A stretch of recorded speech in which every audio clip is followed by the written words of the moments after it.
guys, welcome to another Ponder Project Thursday. This is Jim. It's good to see you all again, and for those of you who are new, welcome. I hope you all have been doing well. I hope you've all been doing lots of pondering since last week. To my fellow ponderers who have posted thus far, you guys' videos were awesome. I just can't say that enough. Childhood memories. Well, I feel very fortunate to have quite a few wonderful childhood memories. I'm only going to share a few of them because otherwise this video is going to be super long. I grew up in Wisconsin, and I was very fortunate to do so because I got to experience a lot of nature, and I'm such a huge nature and animal lover, and my experiences as a kid were just amazing. My dad used to take us to our grandma's house quite a bit, and she lives out in the middle of the country. She owns a huge piece of land. She's got a barn. She had horses and geese and a hog. So wonderful, so enriching, I think, for a child to be around that kind of thing.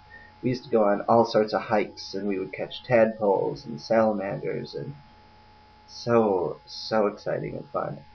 And there was this old tree. There was a forest behind our house, and there was this old tree back in the forest. We called it the vine tree, and it grew up and then over and then up again.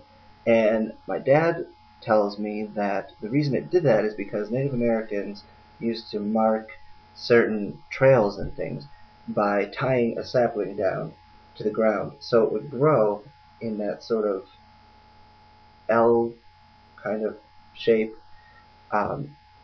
And so that was a marker for them, and I thought that was really neat. Me and my brothers used to go to that tree all the time and hang out there. And my grandma sometimes, she actually wrote us notes from the vine tree's perspective. We called it the vine tree because it had all these vines growing on it, and it kind of looked like a vine itself. Grandma would write us notes from the vine tree's perspective and say about how much she loved when us kids would come to visit and play on the vine tree, and it was a really neat thing that she did. And some other memories. Well, I grew up in a neighborhood where there were a lot of elderly folk. There were very few children my age there, and so I developed an early respect for the elderly, and I feel it was a really amazing experience. There was this old man and his wife who lived about three houses down from us, and we always called him Grandpa Nick because anybody who was of the age of grandparents, we always called them Grandma and Grandpa, regardless of whether or not they were related. Grandpa Nick was this neat old Hungarian man. He had some fingers that were chopped off partly because, he used to do some industrial work. He used to do farm work. And he had these building blocks that he actually made out of wood. And we would always go over there and he'd let us use them. And then one day he gave them to us, told us to take them home. And so me and my brothers, ever since then, we always used these blocks. We would go into the basement, which is where we had all of our toys.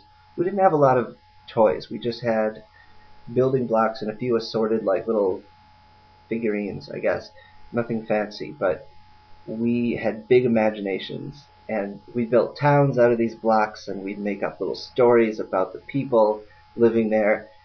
It was just so neat. And I've always loved fictional worlds and storytelling, and I think it has a lot to do with that experience as a kid. I could go on and on, but I don't want this video to be too long. Thank you guys so much for watching, and have a wonderful week. Keep on pondering, and take it easy.